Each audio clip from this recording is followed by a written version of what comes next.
Hey everyone, welcome to beauty and bliss with Priya. ఇది నా first vlog. So ఇవాళ vlog నేను బ్రేక్ఫాస్ట్తో స్టార్ట్ చేస్తున్నాను. ఫస్ట్ మా అబ్బాయికి బ్రేక్ఫాస్ట్ ప్రిపేర్ చేస్తున్నాను. ఇవాళ వాడికి చియా సీడ్ పుడింగ్ బ్రేక్ఫాస్ట్లో. సో నేను చియా సీడ్స్ని రాత్రి పూటే సోక్ చేశాను. దాంట్లో కొంచెం కోకోనట్ మిల్క్ యాడ్ చేసి, తర్వాత దాల్చిన చెక్క పొడి యాడ్ చేసి, తర్వాత పంప్కిన్ కొంచెం బాయిల్ చేసి మ్యాష్ చేశాను. దాంతోపాటు మ్యాష్ చేసిన బనానా కూడా యూస్ చేస్తున్నాను స్వీట్నెస్ కోసము. సో చియా సీడ్స్ ఏంటంటే మనకి చాలా మంచిది, ప్రోటీన్ ఉంటుంది, ఫైబర్ ఉంటుంది, కోకోనట్ మిల్క్ కూడా చాలా మంచిది హెల్త్కి, బనానా, పంప్కిన్. సో ఇదేంటంటే హెల్తీ బ్రేక్ఫాస్ట్ అనమాట. అండ్ ఆల్సో చియా సీడ్స్లో మనకి ఎసెన్షియల్ అమీనో యాసిడ్స్ ఉంటాయి, ఒమేగా 3 ఫ్యాటీ యాసిడ్స్ ఉంటాయి, గట్ హెల్త్కి మంచిది. అందుకని నేను కూడా తర్వాత తాగుతాను చియా సీడ్స్ ఇట్లా వాటర్లో కలుపుకుని. అండ్ ఆల్సో డయాబెటీస్ ఉన్న వాళ్ళకి కూడా చియా సీడ్స్ చాలా మంచివి. సో నెక్స్ట్ మా అబ్బాయి బ్రేక్ఫాస్ట్ కోసం మొత్తం అంతా రెడీ చేస్తున్నాను. సో నేను బ్రేక్ఫాస్ట్ వీడికి కిడ్స్ రూమ్లోనే పెడతామన్నమాట. వీడికి ఒక హై చైర్ లాగా తీసుకున్నాము. సో ఈ హై చైర్ ఏంటంటే వాడికి బ్రేక్ఫాస్ట్, లంచ్, స్నాక్స్ ఇవన్నీ అందులోనే మ్యాక్సిమం పెట్టడానికి ట్రై చేస్తాము. So you know how kids are, right? తినేటప్పుడు అంతా మెస్సీ చేసేస్తూ ఉంటారు కదా. సో అందుకని ఇట్లా ఒక షీట్ వేసి, వెనకాల క్లాత్ వేసి, వాడికి బిబ్ వేసి ట్రై చేస్తాము, అంటే ఎక్కువ మెస్ అవ్వకుండా ఉండడానికి. బట్ స్టిల్ వాడు చేయాల్సింది చేస్తూనే ఉంటాడు. వాడి బ్రేక్ఫాస్ట్ అయ్యాక ఇది వచ్చేసరికి నాది సింపుల్ బ్రేక్ఫాస్ట్ అనమాట. తర్వాత మా అబ్బాయి ఒక చిన్న నాప్ తీసుకుని ఆడుకుంటున్నాడు. నేను బ్రేక్ఫాస్ట్ అయిన 1.5 అవర్ తర్వాత వర్కౌట్ స్టార్ట్ చేస్తాను.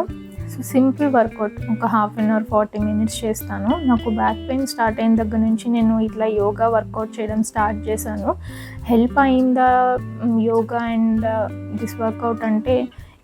They help me to some extent.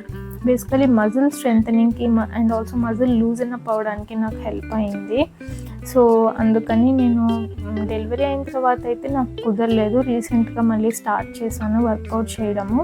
So వర్కౌట్తో పాటు ఏంటంటే నేను ఈ మధ్య కొంచెం స్ట్రెంగ్త్ ట్రైనింగ్ లాగా కూడా స్టార్ట్ చేశాను అనమాట.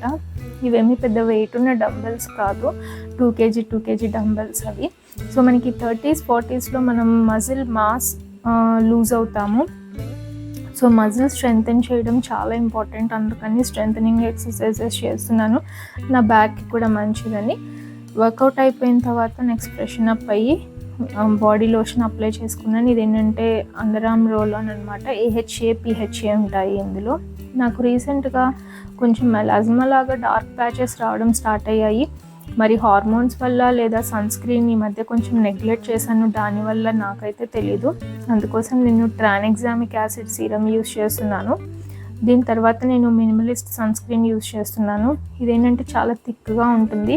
యూజువల్లీ మనం sunscreen 2 finger rule apply చేస్తామన్నమాట. 2 ఫింగర్స్ నిండా తీసుకుని అప్లై చేస్తాము. బట్ దీనికైతే అది వర్కౌట్ అవ్వదు, బికాజ్ ఇది SPF 60 కాబట్టి చాలా థిక్ సన్ స్క్రీన్. అందుకని నేను సెక్షన్ బై సెక్షన్ అప్లై చేస్తాను. అండ్ ఆల్సో నాకు లంచ్ తర్వాత చిన్న అపాయింట్మెంట్ కూడా ఉంది, అందుకని చాలా జాగ్రత్తగా అప్లై చేసుకుంటున్నాను సన్ స్క్రీన్. నాకున్న melasma or whatever hyperpigmentation problem ఇంకా పెరగకుండా ఉండడం కోసము. సో ఇది అయిపోయిన తర్వాత నెక్స్ట్ ఏంటంటే, ఇది చిన్న ఇంట్రెస్టింగ్ పార్ట్ అనమాట. నేను actually Korean and Japanese languages నేర్చుకుంటున్నాను by myself from the internet. So Korean and Japanese ఎందుకు నేర్చుకుంటున్నానంటే, basically I watch Korean and Japanese series and anime. So అందుకని నాకు లాంగ్వేజ్ నేర్చుకోవాలి అన్న ఇంట్రెస్ట్ వచ్చింది. నేనైతే ఇంతకుముందు చాలా సీరియస్గా నేర్చుకునేదాన్ని. ఇంతకుముందు మీన్స్ బిఫోర్ బాబు పుట్టకముందు and before I got pregnant. But after I got pregnant and after delivery basically energy లేదు. సో అందుకే నెగ్లెక్ట్ చేశాను. బట్ మళ్ళీ స్టార్ట్ చేద్దాము అని చెప్పి చాలా గట్టిగా అనుకుని I'm trying to get back on language learning track as well.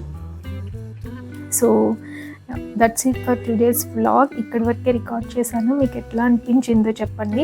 I will try to make more longer vlogs in the future.